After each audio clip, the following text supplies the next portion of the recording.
പ്രേക്ഷകരെ, ഇന്നലെ ഈ സമയത്ത് സംസ്ഥാനത്ത് വോട്ടെണ്ണൽ അങ്ങനെ പുരോഗമിച്ചുകൊണ്ടിരിക്കുന്ന സമയമായിരുന്നു. ആ സമയത്താണ് അപ്രതീക്ഷിതമായി, അതായത് ഇടതുമുന്നണി വലിയ പ്രതിസന്ധി, വലിയ തിരിച്ചടി ഒക്കെ നേരിട്ടുകൊണ്ടിരുന്ന സമയത്താണ് അപ്രതീക്ഷിതമായി ഒരു ശബ്ദം അല്ലെങ്കിൽ ഒരു തിരിച്ചടി, അത് നമ്മൾ ഒട്ടും പ്രതീക്ഷിക്കാത്ത ഒരു തിരിച്ചടി ആദ്യഘട്ടങ്ങളിൽ നാം കണ്ണൂരിൽ നിന്ന് കണ്ടത്. അത് ധർമ്മടത്ത് നിന്നായിരുന്നു. ക്യാപ്റ്റനായ മുഖ്യമന്ത്രി പിണറായി വിജയൻ മത്സരിക്കുന്ന ധർമ്മടത്ത് ആദ്യത്തെ 6 റൗണ്ടുകളിൽ മുഖ്യമന്ത്രി പിണറായി വിജയൻ പിന്നിൽ പോയി എന്നുള്ളതാണ്.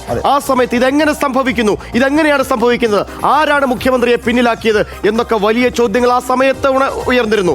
പിണറായി വിജയനെ വിറപ്പിച്ച UDF സ്ഥാനാർത്ഥി VP അബ്ദുൾ റഷീദ് ഇപ്പോൾ ബിഗ് TVക്കൊപ്പം ചേരുകയാണ്. സ്വാഗതം ശ്രീ VP അബ്ദുൾ റഷീദ്. ഇന്നലെ സ്വാഗതം. ഇപ്പോഴിതാ ഇവിടെ ഈ KM അഭിജിത്തിന്റെ ഒരു പോസ്റ്റ് നോക്കുകയായിരുന്നു റഷീദ്. അതിൽ അഭിജിത്ത് പറഞ്ഞിരിക്കുന്നത് താങ്കൾ വായിച്ചു കാണും, 2 മണിക്കൂർ മുമ്പാണ്. പരാജയപ്പെട്ടു പോയെങ്കിലും വിജയത്തോളം മൂല്യമുള്ള പോരാട്ടം നയിച്ചവനാണ് നീ പ്രിയപ്പെട്ടവനെ എന്ന്.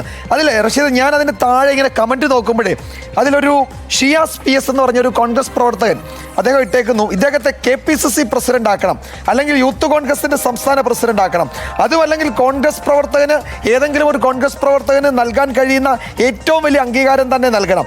ധർമ്മടത്തെ വിറപ്പിച്ച ഈ നേതാവ് യഥാർത്ഥത്തിൽ ഇന്ന് ഹീറോയാണ്, ഹീറോ എന്നാണ് പറഞ്ഞിരിക്കുന്നത്. ഞാൻ ഇപ്പോൾ ഈ അബ്ദുൾ റഷീദ് ഇത്രയും വലിയ മുന്നേറ്റം അവിടെ ഉണ്ടാക്കി മുഖ്യമന്ത്രി പിണറായി വിജയൻ ജയിച്ചുവെങ്കിലും ആ ജയം എന്ന് പറയുന്ന യഥാർത്ഥത്തിൽ ഒട്ടും തിളക്കമില്ലാത്ത ജയമാണ്. ഒറ്റ കാര്യം കൂടി പറഞ്ഞിട്ട് ഞാൻ ചോദ്യത്തിലേക്ക് വരാം. റഷീദ്, ഞാൻ ഞെട്ടിപ്പോയൊരു കാര്യമുണ്ട്. അതായത് അബിൻ വർക്കി ഈ കൗണ്ടിങ്ങിന് തലേന്ന് ഞങ്ങളോട് സംസാരിക്കുമ്പോൾ പറഞ്ഞത്, നിങ്ങൾ നോക്കിക്കോ ആദ്യ റൗണ്ടുകളിൽ പിണറായി പുറകിലായിരിക്കും. അപ്പം നമ്മൾ ചിരിച്ചു, കുറേ നടക്കും എന്ന മട്ടിൽ ഞങ്ങൾ ചിരിച്ചു, വ്യക്തിപരമായി ഞാൻ ചിരിച്ചു. പക്ഷേ ഇന്നലെ പിണറായി പിറകിലാണ് എന്ന് പറയുന്ന വാർത്ത കണ്ടപ്പോൾ എൻ്റെ മനസ്സിലേക്ക് ആദ്യം വന്നത് അബ്ദുൾ റഷീദിൻ്റെ രൂപമല്ല, അബിൻ വർക്കിയുടെ രൂപമാണ്. താങ്കളും അബിൻ വർക്കിയും ഒക്കെ മനസ്സിലാക്കിയിരുന്നു അവിടുത്തെ ഗ്രൗണ്ട് റിയാലിറ്റി അല്ലേ? അല്ല, ഞാനും അബിനും ഏറ്റവും അടുത്ത ആത്മസുഹൃത്തുക്കളാണ്. ഞാനും അബിനും അഭിജിത്തൊക്കെ ഞങ്ങൾ ഒരേ കാലത്ത് KSUവിൻ്റെ നേതൃത്വത്തിൽ, ജനീഷ് ഉൾപ്പെടെ ഞങ്ങളെല്ലാവരും മത്സരിച്ച ചെറുപ്പക്കാരുടെ കൂട്ടത്തിലൊക്കെ ഞങ്ങൾ ഒരേ ബാച്ചിൽ കടന്നു വന്നത്. അപ്പോൾ എല്ലാ ദിവസവും ഞങ്ങൾ പരസ്പരം വിളിക്കും, സംസാരിക്കും, സ്ഥാനാർത്ഥികളെന്നാലും ഞങ്ങളൊക്കെ സംസാരിക്കും. അപ്പം എന്നോട് ചോദിച്ചു എന്താ അവസ്ഥ, ഞാൻ പറഞ്ഞു അബിനെ നീ എഴുതി വെച്ചോ, നമ്മളെന്തായാലും ആദ്യ റൗണ്ട് മുഴുവൻ നമ്മളായിരിക്കും എന്ന് പറഞ്ഞു. അപ്പോൾ മറ്റെല്ലാവരും പോലും, പക്ഷെ അബിനത് സീരിയസ് ആയി എടുത്തു. സ്വാഭാവികമായിട്ടും ഞാൻ അങ്ങനെ അബിനോടൊന്നും തമാശയൊന്നും പറയാൻ, അങ്ങനെ കാര്യങ്ങൾ വളരെ സീരിയസ് ആയിട്ട് സംസാരിക്കാറുള്ളൂ. അപ്പോൾ അതാണ് അബിൻ പങ്കുവെച്ചത്.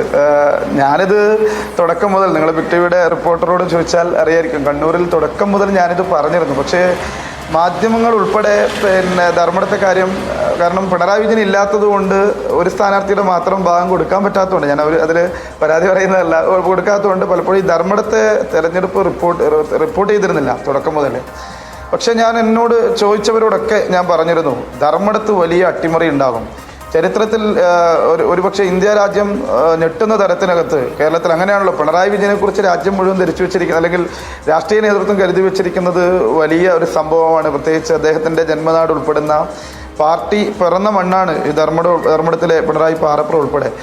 ഇന്ത്യയുടെ മഹാനായ മുൻ പ്രതിപക്ഷ നേതാവ് ശ്രീ ആയിലത്ത് കൂറ്റേരി ഗോപാലിൻ്റെ AKGയുടെ ജന്മനാടാണ്. ഏറ്റവും കൂടുതൽ ഇന്ത്യയിൽ പാർട്ടിക്ക് സ്വാധീനമുള്ള, പയ്യന്നൂർ പോലെ തന്നെ സ്വാധീനമുള്ള ഒരു പ്രദേശം തന്നെയാണ്. 8 പഞ്ചായത്തും, അങ്ങനെ ഒരു അസംബ്ലി കേരളത്തിൽ ഇല്ലയെന്ന് എനിക്ക് തോന്നുന്നത്. 8 പഞ്ചായത്തും CPM ഭരിക്കുകയാണ്. അതിൽ പിണറായി പഞ്ചായത്തിൽ കാലാകാലങ്ങളായി പ്രതിപക്ഷത്ത് മെമ്പർമാരില്ല, ധർമ്മടത്ത് കോൺഗ്രസിന് മെമ്പറില്ല. അതുപോലെ തന്നെ ഇത് പറയുന്ന പല പഞ്ചായത്തുകളും ഏകപക്ഷീയമായി, ഇപ്പോൾ ഞാൻ ലീഡ് നേടിയ പഞ്ചായത്തുകൾ ചെമ്പിലോടാവട്ടെ, അതിനുശേഷം അഞ്ചരക്കണ്ടി ആവട്ടെ, വേങ്ങാടാവട്ടെ, ഇതിലൊന്നും ഒരു കാലത്തും കോൺഗ്രസ് അധികാരത്തിൽ വരാത്ത, ഒരു കാലത്തും എത്ര വലിയ കൊടുങ്കാറ്റടിച്ചാലും കോൺഗ്രസ് അധികാരത്തിൽ വരാത്ത പഞ്ചായത്തുകളാണ്. 3, 4 അല്ലെ 1, 2 മെമ്പറിൽ അവസാനിക്കുന്ന പഞ്ചായത്തുകളാണ്.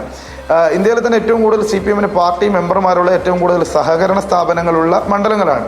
അങ്ങനെ പൂർണ്ണമായും CPM മാത്രമുള്ള, CPMൻ്റെ ഒരു ബ്രാഞ്ച് കമ്മിറ്റി യോഗം നാട്ടിലൊരു കാര്യം തീരുമാനിച്ചാൽ അത് നടപ്പിലാക്കുന്ന പാർട്ടി കോട്ടകളാണ്. അങ്ങനെയുള്ള ഒരു പ്രദേശം 50,000 കടന്നുപോയി കഴിഞ്ഞ തവണ ഭൂരിപക്ഷം. അങ്ങനെയുള്ള ഒരു പ്രദേശത്തിനകത്ത് ഞാൻ പറയുമ്പോൾ പലരും, ഞാൻ പറഞ്ഞു ജയിക്കും, ഞാൻ തുടക്കം മുതൽ പറഞ്ഞതാണ് ജയിക്കും, ഇവിടെ അതിശക്തമായ പിണറായി വിരുദ്ധത അലയടിക്കുകയാണ്. പക്ഷെ പലരും അതിനെ ഗൗരവത്തിലെടുത്തില്ല. ഞാൻ പല മാധ്യമങ്ങളിലും അത് പറഞ്ഞെങ്കിലും അതിൻ്റെ വാർത്ത പോലും റിപ്പോർട്ട് ചെയ്യപ്പെട്ടിട്ടില്ല. 1, 2 മാധ്യമങ്ങൾ ഒഴികെ പല മാധ്യമങ്ങളും ആ വാർത്ത പോലും റിപ്പോർട്ട് ചെയ്തിട്ടില്ല. പക്ഷേ ഇന്നലെ യഥാർത്ഥത്തിൽ സംഭവിച്ചത്, TVയിലെ റിപ്പോർട്ട് നോക്കിയാൽ അറിയാം, 12:05 വരെ, ഉച്ചയ്ക്ക് 12 മണി വരെ ഒരു റൗണ്ടിൽ പോലും 6 റൗണ്ടിലും 7ാം റൗണ്ട് എത്തിയപ്പോഴാണ് ഒന്ന് നേരിയ ഭൂരിപക്ഷത്തിലേക്ക് കടന്നത്. അതിൽ യഥാർത്ഥത്തിൽ സംഭവിച്ചത് പ്രചരണ രംഗത്ത് ഞാൻ ശ്രദ്ധ കേന്ദ്രീകരിച്ച സ്ഥലങ്ങളായിരുന്നു. അതായത് 2 ബ്ലോക്കാണ്, ചക്കരക്കൽ മേഖലയും അതുപോലെ തന്നെ ധർമ്മടം മേഖലയും. പ്രചരണം കേന്ദ്രീകരിച്ച സ്ഥലങ്ങളിൽ മുഴുവൻ ഈ ഒരു തരംഗം പോലെ ഈ തരത്തിനകത്ത് ലീഡ് കയറുന്ന അല്ലെങ്കിൽ CPM അബ്ദുൾ റഷീദ്, പ്രേക്ഷകർക്ക് അറിയാൻ താല്പര്യമുണ്ടാവും. ആദ്യത്തെ 6 റൗണ്ടുകളിലാണ് പിണറായി വിജയൻ പിന്നോട്ട് പോയത്. ഈ 6 റൗണ്ടുകൾ, അതായത് പിണറായിക്കിട്ട് പണി കൊടുത്ത ആ 6 റൗണ്ടുകളിലെ ആ സ്ഥലങ്ങൾ ഏതൊക്കെയാണ് എന്ന് പറയാമോ? വോട്ടെണ്ണിയ അത് തുടക്കം എന്ന് പറയുന്നത് ചെമ്പിലോട് പഞ്ചായത്തിലെ തെക്കേക്കരയാണ്. എല്ലാ കാലത്ത് CPM കൂടെ നിന്നൊരു വാർഡാണ് തെക്കേക്കര. അവിടെ നിന്ന് തുടങ്ങാണ്.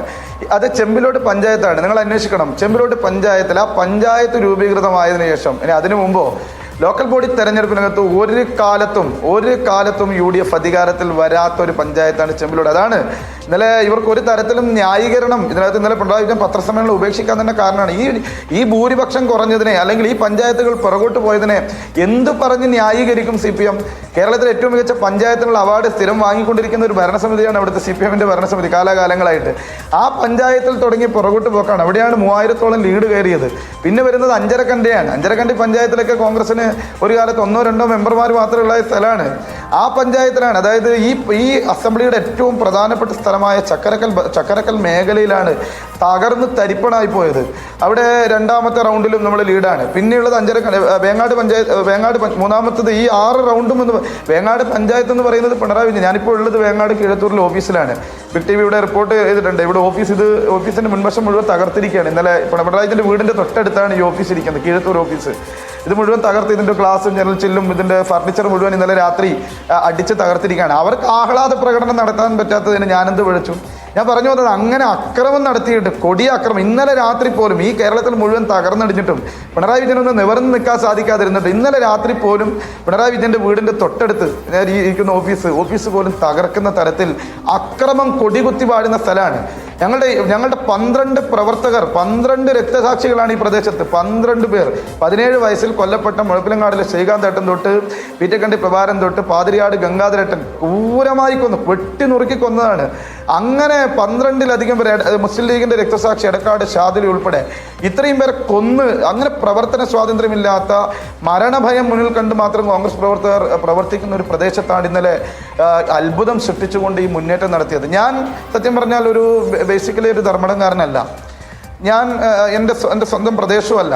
നിങ്ങൾക്ക് എല്ലാവർക്കും അറിയാം, കഴിഞ്ഞ തവണ ഇതുപോലെ ഇടത് തരംഗത്തിൽ തളിപ്പറമ്പ് അസംബ്ലിയിൽ മത്സരിച്ച ഒരാളാണ്. അവിടെ ഈ ജില്ലയിൽ വലിയ തരംഗമായിരുന്നു. ഇവിടെ CM 50,000, ശൈല ടീച്ചർ 60,000, കല്യാശ്ശേരി 50,000, അതുപോലെ പയ്യന്നൂർ 50,000. ആ സമയത്താണ് ആന്തൂരും മലപ്പുറം ഉൾപ്പെടുന്ന തളിപ്പറമ്പിൽ ഗോവിന്ദ മാസ്റ്ററുടെ ഭൂരിപക്ഷം വന്ന് 4,00,000. നമുക്ക് ഇപ്പൊ ഒരു മാധ്യമപ്രവർത്തകർ എന്ന നിലയിൽ ഞങ്ങൾക്ക് പോലും ഒരുപക്ഷെ അവിടെ ഗ്രൗണ്ടിൽ ഇത്രയും പിണറായി വിരുദ്ധ വികാരം ഈ പറയുന്ന മണ്ഡലത്തിൽ ധർമ്മടത്തുണ്ടെന്ന് ഞങ്ങൾ മാധ്യമപ്രവർത്തകർക്ക് പോലും വിലയിരുത്താൻ കഴിഞ്ഞു എന്ന് എനിക്ക് തോന്നുന്നില്ല. ഒരുപക്ഷെ ഈ പറയുന്ന മാധ്യമപ്രവർത്തകർ എന്ന നിലയിൽ നമ്മളുടെ ഒരു സ്വയം വിമർശനമായി കൂടി വേണമെങ്കിൽ ഈ ഘട്ടത്തിൽ ഞാനത് അംഗീകരിക്കുകയും ചെയ്യുന്നു. താങ്കൾ അത് സൂചിപ്പിക്കുകയും ചെയ്തല്ലോ. താങ്കൾ അവിടെ ഇറങ്ങിയപ്പോൾ തന്നെ താങ്കൾക്ക് ഈ പറയുന്ന ഈ പിണറായി വിരുദ്ധത, CPM വിരുദ്ധത അവിടെ ഉണ്ട്, ധർമ്മടത്തുണ്ടെന്ന് താങ്കൾക്ക് മനസ്സിലായി അല്ലേ? പെട്ടെന്ന് ഫീൽ ചെയ്തു അല്ലേ? ഞാൻ വളരെ പെട്ടെന്ന്, കാരണം ഞാൻ എൻ്റെ നിയമപഠനമൊക്കെ പൂർത്തിയാക്കിയത് യൂണിവേഴ്സിറ്റി ക്യാമ്പസിലാണ്, ധർമ്മടം മണ്ഡലത്തിലാണ്. നല്ല വ്യക്തിബന്ധങ്ങൾ ഇവിടെയുണ്ട്. അതുപോലെ തന്നെ കഴിഞ്ഞൊരു 6 വർഷക്കാലമായി താമസിക്കുന്നത് ഇതിൻ്റെ ഒരു അതിർത്തിയിലാണ്, പെരളശ്ശേരി പഞ്ചായത്തിലാണ്. സ്വാഭാവികമായിട്ടും ഇവിടെ അതിശക്തമായി പിണറായി വിരുദ്ധത, പിണറായി വിജയനെ അറപ്പോടെയും വെറുപ്പോടെയും കൂടി കാണുന്നത്. കാരണം പിണറായി വിജയന് പേര് പറയുമ്പോൾ തന്നെ ആളുകളിങ്ങനെ ദേഷ്യപ്പെടുന്ന തരത്തിൽ ജനങ്ങൾ ഉണ്ട് എന്ന് എനിക്കിവിടെ വളരെ പെട്ടെന്ന് മനസ്സിലായി. ഞാൻ എൻ്റെ പ്രചരണം തുടങ്ങുമ്പോൾ ഞാൻ മാധ്യമപ്രവർത്തകരെ മുഴുവൻ വിളിച്ചു. അന്ന് പിണറായിലെ കൺവെൻഷൻ സെൻ്ററിൽ പിണറായിയുടെ വാർത്താ സമ്മേളനമാണ്. മുഴുവൻ മാധ്യമപ്രവർത്തകർ എവിടെയായിരുന്നു. എൻ്റെ പ്രചരണം തുടങ്ങുമ്പോൾ, എൻ്റെ റാലി തുടങ്ങുമ്പോൾ, അതിൻ്റെ ഉദ്ഘാടനം നടക്കുമ്പോൾ ഒക്കെ സ്വാഭാവികമായിട്ട് നമ്മൾ മാധ്യമങ്ങൾ അറിയിക്കുമല്ലോ. ഗ്രൂപ്പ് ഉണ്ടാക്കി മാധ്യമങ്ങളെ അറിയിച്ചു. പക്ഷേ ഒരാൾ പോലും, മാധ്യമപ്രവർത്തകർ ആരും, അപ്പോൾ എല്ലാവർക്കും CM അല്ലേ, അവിടെ CM അല്ലേ, എന്നോട് പരിചയമുള്ള എല്ലാ മാധ്യമപ്രവർത്തകരും പറഞ്ഞു അപ്പുറത്ത് CM ഉണ്ട് അതുകൊണ്ട് വരാൻ പറ്റില്ല, അപ്പുറത്ത് CM ഉണ്ട് അതുകൊണ്ട് വരാൻ പറ്റില്ല. അങ്ങനെ ഒരു ഘട്ടത്തിൽ പോലും വന്നില്ല, അല്ലെങ്കിൽ മാധ്യമപ്രവർത്തകർ വേണ്ട പ്രാധാന്യം താങ്കളുടെ മത്സരത്തിന് താങ്കൾ എന്ന സ്ഥാനാർത്ഥിക്ക് കൊടുത്തില്ല എന്നുള്ള താങ്കളുടെ വിമർശനം വളരെ പോസിറ്റീവായി തന്നെ കാണുകയും ചെയ്യുന്നുണ്ട്. പോസിറ്റീവായി തന്നെ ഞങ്ങൾ എടുക്കുന്നു. പക്ഷേ അപ്പോഴും അത് റഷീദ് അത് പരാതിയായിട്ട് പറഞ്ഞല്ല. അല്ല മനസ്സിലായി അതിപ്പോൾ പരാതിയല്ല എന്ന് മനസ്സിലായി, വളരെ പോസിറ്റീവായി തന്നെ എടുക്കുന്നു. പക്ഷേ അപ്പോഴും എൻ്റെ ഒരു സംശയം, അവിടെ UDF നേതാക്കൾ, അതായത് പിണറായി വിജയൻ മത്സരിക്കുന്ന ധർമ്മടം പോലുള്ള മണ്ഡലത്തിൽ കൂടുതൽ UDF നേതാക്കൾ അവിടേക്ക് എത്തി ഒരു പ്രചാരണ രംഗത്ത് സജീവമായിരുന്നു എങ്കിൽ, കുറച്ചുകൂടി സജീവമായി UDF നേതാക്കൾ എത്തിയിരുന്നു എങ്കിൽ ഒരു കുറച്ചുകൂടി ശക്തമായ മത്സരം, കുറച്ചുകൂടി വീറുറ്റ മത്സരം, ഒരുപക്ഷെ ജയത്തിലേക്ക് പോലും പോകാമായിരുന്ന ഒരു മത്സരം കാഴ്ചവെക്കാൻ അബ്ദുൾ റഷീദിന് കഴിയുമായിരുന്നു എന്ന് എനിക്ക് തോന്നുന്നു. കാരണം പല ആളുകളെയും, അതായത് മുതിർന്ന നേതാക്കൾ പലരെയും, UDF നേതാക്കൾ പലരെയും ഈ ധർമ്മടത്തേക്ക് കണ്ടതായി തോന്നിയില്ലല്ലോ അബ്ദുൾ റഷീദ്. ഇന്നലെ അദ്ദേഹം അത് എനിക്ക് തോന്നുന്നു മാധ്യമങ്ങളെ കണ്ടപ്പോൾ അതൊരു പരാതിയായി പറയുകയും ചെയ്തിരുന്നു, ഒരു പരിഭവമായി പറയുകയും ചെയ്തിരുന്നു. അങ്ങനെ സംഭവിച്ചിരുന്നു അബ്ദുൾ റഷീദ്? ഇല്ല, പരിഭവമൊന്നുമില്ല. കാരണം ഇത് 50,000 വോട്ടിന് തോൽക്കുന്ന മണ്ഡലമാണ്. പിണറായി വിജയൻ മത്സരിക്കുകയാണ്.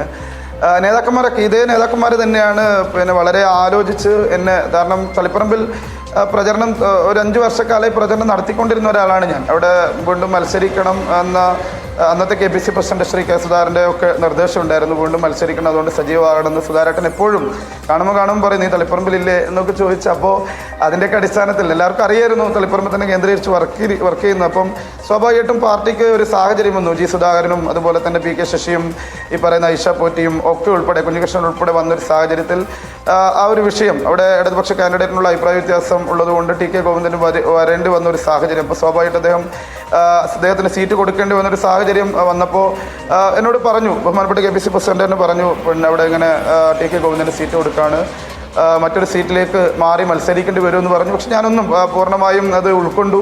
കാരണം പാർട്ടി ഒരു തീരുമാനം എടുക്കും. പാർട്ടി എന്നെ വളരെ ചെറുപ്പത്തിൽ തന്നെ പരിഗണിച്ചിട്ടുണ്ട്. തീർച്ചയായും പാർട്ടി എടുക്കുന്ന ഏത് തീരുമാനത്തോടും ഞാൻ അത് അനുസരിക്കുമെന്ന് അന്നേരം തന്നെ ഞാൻ KPC പ്രസിഡന്റിനോട് പറഞ്ഞു. പിന്നീട് രണ്ടാമത് വിളിച്ച് പറഞ്ഞു, ധർമ്മടത്തേക്ക് വളരെ കൂട്ടായി തന്നെ നേതൃത്വം ആലോചിച്ചെടുത്ത തീരുമാനമാണ് ബഹുമാനപ്പെട്ട ശ്രീ KC വേണുഗോപാൽ MP, അതുപോലെ തന്നെ പ്രതിപക്ഷ നേതാവ്, KPC പ്രസിഡന്റ്, മുൻ പ്രതിപക്ഷ നേതാവ് ഉൾപ്പെടെ എല്ലാവരും നേതൃത്വം ഒറ്റക്കെട്ടായി എടുത്ത തീരുമാനമാണ് എന്ന് പറഞ്ഞ് അറിയിച്ചപ്പോൾ എനിക്ക് സന്തോഷം തോന്നി. കാരണം നേതാക്കന്മാർ അത്രമേൽ ഒരു വിശ്വാസം അർപ്പിക്കുന്നുണ്ടല്ലോ. അപ്പോൾ എന്നോട് പറഞ്ഞു ഏറ്റവും മികച്ച ഒരു പോരാട്ടം നടത്തണം, ധർമ്മടത്ത് മത്സരിക്കണം എന്ന് പറഞ്ഞപ്പോൾ ആ സ്പോട്ടിൽ, ഇതൊക്കെ ഒരു ദിവസമാണ് സംഭവിക്കുന്നത്, സ്പോട്ടിൽ തന്നെ ഞാൻ തളിപ്പറമ്പിൽ നിന്ന് ഇങ്ങോട്ട് ധർമ്മടത്തേക്ക് വരികയുണ്ടായത്. സ്വാഭാവികമായിട്ടും ആഗ്രഹം ഏത് സ്ഥാനാർത്ഥിക്കും ഉണ്ടാവുമല്ലോ, ആഗ്രഹം പറഞ്ഞതേ ഉള്ളൂ, അല്ലാതെ അതിൽ പരാതിയും പരുവൊന്നുമില്ല. പക്ഷെ എല്ലാ നേതാക്കന്മാരും എപ്പോഴും വിളിച്ചുകൊണ്ടിരുന്നു. ഇന്നലെ റിസൾട്ടിന്റെ തുടക്കത്തിൽ തന്നെ ബഹുമാനായ ശ്രീ KC വേണുഗോപാൽ വിളിച്ചു, ശ്രീ പ്രതിപക്ഷ നേതാവ് VD സതീശൻ വിളിച്ചു, മുൻ പ്രതിപക്ഷ നേതാവ് രമേശ് ചെന്നിത്തല വിളിച്ചു, സാദിഖ് അലി തങ്ങൾ വിളിച്ചു, KM ഷാജി തൊട്ട് ഇപ്പോഴും നേതാക്കന്മാർ ഇങ്ങനെ വിളിച്ചുകൊണ്ടിരിക്കുകയാണ്. വലിയ അഭിനന്ദനം അവർ പറയുകയാണ്, എല്ലാ തരത്തിലും പ്രോത്സാഹനം. അതിനിടയിൽ ബഹുമാനപ്പെട്ട നേതാക്കന്മാരൊക്കെ വന്നപ്പോൾ, കണ്ണൂരിൽ വന്നപ്പോൾ എന്നെ വിളിച്ചിരുന്നു ബഹുമാനപ്പെട്ട ശ്രീ KC വേണുഗോപാൽ. കണ്ണൂരിൽ പ്രചരണത്തിന് വന്നപ്പോൾ അദ്ദേഹം വിളിച്ചു, നേരിട്ട് സ്റ്റേജിൽ വിളിച്ച് അഭിനന്ദിച്ചു. അതുപോലെ തന്നെ രാഹുൽ ഗാന്ധി കണ്ണൂരിൽ വന്ന വേദിയിലേക്ക് എന്നെ വിളിച്ചു. അവിടുന്ന് ബഹുമാനപ്പെട്ട KC വേണുഗോപാൽ തന്നെ രാഹുൽ ഗാന്ധിയെ നേരിട്ട് പരിചയപ്പെടുത്തിയിട്ട് ഫൈറ്ററാണെന്നൊക്കെ പറഞ്ഞ് വളരെ നല്ല രീതിയിൽ എന്നെ പരിചയപ്പെടുത്തി കൊടുത്തു. അപ്പോൾ പ്രതിപക്ഷ നേതാവ് അതിൻ്റെ ഇടയിലൊക്കെ വിളിച്ച് കാര്യങ്ങൾ അന്വേഷിച്ചു. രമേശ് ചെന്നിത്തല കൃത്യമായി എല്ലാ തരത്തിലുള്ള സഹായം ഉണ്ടായിരുന്നു. പക്ഷേ എല്ലാവരും മത്സരിക്കാണല്ലോ, ഈ പറയുന്ന എല്ലാവരും സ്ഥാനാർത്ഥികളാണ്. സ്വാഭാവികമായിട്ടും ഒരു പരിധിക്കപ്പുറം അവർക്കൊന്നും അവിടെ മുഖ്യമന്ത്രിയുടെ ഒരു മണ്ഡലം എന്ന നിലയിൽ അവരും കണ്ടിട്ടുണ്ട്. റഷീദ്, ചുരുങ്ങിയ പ്രതികരണം, താങ്കൾ ധർമ്മടം കേന്ദ്രീകരിച്ചായിരിക്കുമോ ഇനി തുടർന്ന് പ്രവർത്തിക്കാൻ പോകുന്നത്? അവര് 3-4 ദിവസം അവരുടെ മണ്ഡലത്തിലുണ്ടായിരുന്നത്. അതെ. അല്ല, ഞാൻ തളിപ്പറമ്പിൽ പ്രവർത്തിച്ചത് സ്ഥാനാർത്ഥി ആവുമെന്ന് പറഞ്ഞിട്ടല്ല. നമ്മൾ തെരഞ്ഞെടുപ്പിൽ അവരോട് പറയും എന്നും നിങ്ങളുടെ കൂടെ ഉണ്ടാവുന്നൊക്കെ. ചിലരൊക്കെ അത് പറഞ്ഞു പോലാണ്. പക്ഷേ ഞാൻ പറയുന്നതൊന്നും, ഞാൻ എൻ്റെ കണ്ണൂരിൽ 20 വർഷക്കാലത്തെ ഞാൻ KSUവിൻ്റെ ജില്ലാ സെക്രട്ടറിയായി, സംസ്ഥാന വൈസ് പ്രസിഡന്റായി, യൂത്ത് കോൺഗ്രസ് ജനറൽ സെക്രട്ടറിയായി, APC മെമ്പറായി നിൽക്കുന്ന ഒരാളാണ്. അപ്പോൾ 20 വർഷത്തെ സംഘടനാ പ്രവർത്തനം പറഞ്ഞ് വാക്ക് പാലിക്കാതെ പോകുന്നത് ശരിയല്ല. ഞാൻ അവരോട് പറഞ്ഞു എന്നും കൂടെ ഉണ്ടാവും, നിങ്ങളുടെ സുഖദുഃഖങ്ങളിലൊക്കെ ഉണ്ടാവും എന്ന് പറഞ്ഞു. അങ്ങനെ തളിപ്പറമ്പിൽ അവരുടെ എല്ലാ കല്യാണ വീടായാലും മരണ വീടായാലും ഇവിടെ ജനകീയ പ്രശ്നങ്ങൾ, സമരങ്ങൾ അവിടെയൊക്കെ സജീവമായിരുന്നു. ഞാൻ ഈ തെരഞ്ഞെടുപ്പിലും ധർമ്മടംകാരോട് പറഞ്ഞു നിങ്ങളുടെ കൂടെ ഉണ്ടാവും എന്ന് പറഞ്ഞു. സ്വാഭാവികമായിട്ട് അത് വാക്ക് പാലിക്കണമല്ലോ, MLA ആയാലും MLA ആയിട്ടില്ലെങ്കിലും ജനപ്രതിനിധിയായാലും. കാരണം അവർ വിശ്വസിച്ചേൽപ്പിച്ചതാണ്, അതൊരു വിശ്വാസമാണ്. എനിക്കൊരു വോട്ട് നൽകിയാൽ അത് ഞാൻ ജീവിതകാലം മുഴുവൻ അവരോട് കടപ്പെട്ടിരിക്കണം എന്നുള്ള ബോധ്യമാണ് ഒരു സ്ഥാനാർത്ഥി എന്ന നിലയിൽ എൻ്റെത്. കാരണം അവർ വിശ്വസിച്ചേൽപ്പിക്കുന്നു, അവരുടെ ഏറ്റവും വലിയൊരു ഇന്ത്യയുടെ ജനാധിപത്യത്തിലൊരു അവരുടെ രാജാധികാരം അവർ ഏൽപ്പിക്കുക. സ്വാഭാവികമായിട്ടും ആ വിശ്വസിച്ച ജനങ്ങളെ ഞാൻ കൈവിടില്ല. അതുകൊണ്ടാണ് ഇപ്പോൾ ഞാൻ ഈ സംസാരിക്കുന്നത് ആക്രമിക്കപ്പെട്ട കോൺഗ്രസ് ഓഫീസിലാണ്, അത് ഇവിടെ കടന്നു വന്നതാണ്. അതുപോലെ ഈ നാട്ടിലെ ജനങ്ങളുടെ എല്ലാ മത്സരിക്കണോ എനിക്ക് പറയാൻ കഴിയില്ല. കാരണം പാർട്ടി എടുക്കുന്ന ഏത് തീരുമാനവും കാരണം വിരോചിതമായ ഒരു പോരാട്ടമാണ് സത്യത്തിൽ താങ്കൾ ഈ ധർമ്മടത്ത് നടത്തിയത് എന്നുള്ളത് ശരിയാണ്. കാരണം 6 റൗണ്ട് വരെ ഈ മത്സരം പുരോഗമിക്കുന്ന ഒരു ഘട്ടത്തിൽ എന്താണ് സംഭവിക്കുന്നത് ധർമ്മടത്ത് എന്ന കാര്യത്തിൽ വലിയ തോതിൽ ആകാംക്ഷ ഉണ്ടായിരുന്ന മണിക്കൂറുകൾ കൂടിയായിരുന്നു. ഉണ്ടാക്കാൻ പറ്റുന്ന മത്സരം കാഴ്ചവെക്കാൻ തന്നെയല്ല ജോഷി. എനിക്ക് തോന്നുന്നു റഷീദ് ഇപ്പം കേരളത്തിലെ കോൺഗ്രസ്സുകാരുടെ മുഴുവൻ ഹീറോയാണ്. അപ്പോൾ കോൺഗ്രസിന്റെ പ്രധാനപ്പെട്ട നേതാക്കളെക്കാളൊക്കെ റഷീദിന്റെ വാക്കുകൾ കേൾക്കാനും റഷീദിനെ പറ്റി കൂടുതൽ അറിയാനും കോൺഗ്രസ്സുകാർ തന്നെ ഇങ്ങനെ അന്വേഷിക്കുന്നുണ്ട്. അപ്പോൾ നമ്മളോടും പലരും ഈ അബ്ദുൾ റഷീദിനെ പറ്റിയുള്ള കൂടുതൽ വിവരങ്ങൾ എന്തൊക്കെയാണെന്ന് അന്വേഷിക്കാറുണ്ട്. അപ്പോൾ അബ്ദുൾ റഷീദ് ഇപ്പോൾ ഒരു കേരളത്തിലെ മുഴുവൻ കോൺഗ്രസ്സുകാരുടെയും ഹീറോയായി മാറിയിട്ടുണ്ട്. ഇന്നലത്തെ കൗണ്ടിംഗ് ഡേയിലെ പിണറായി വിജയന്റെ മണ്ഡലത്തിലെ ആ ടാലി മാറി മറിയുന്നത് അത്ഭുതങ്ങളോടെ, കണ്ണു തള്ളുന്ന അത്ഭുതത്തോടെയാണ് കോൺഗ്രസ് പ്രവർത്തകർ ഉൾപ്പെടെ മുഴുവൻ ആളുകളും കാത്തിരുന്നത്. അവരുടെ മുന്നിൽ റഷീദ് ഉറപ്പായും ഹീറോ തന്നെയാണ്, തർക്കവുമില്ല. അത് തന്നെയാണ് ഞാൻ നേരത്തെ ഒരു കമന്റ് വായിച്ചപ്പോൾ അത്തരം കമന്റുകൾ ധാരാളം അതിന് താഴേക്കുണ്ട്. അഭിജിത്തിന്റെ പോസ്റ്റ് നോക്കിയാൽ താങ്കൾക്ക് അത് കാണുകയും ചെയ്യാം. നന്ദി ശ്രീ അബ്ദുൾ റഷീദ്, ബിഗ് ടി വിക്കൊപ്പം ഈ ഘട്ടത്തിൽ ചേർന്നതിന്. ഒപ്പം ആശംസകൾ.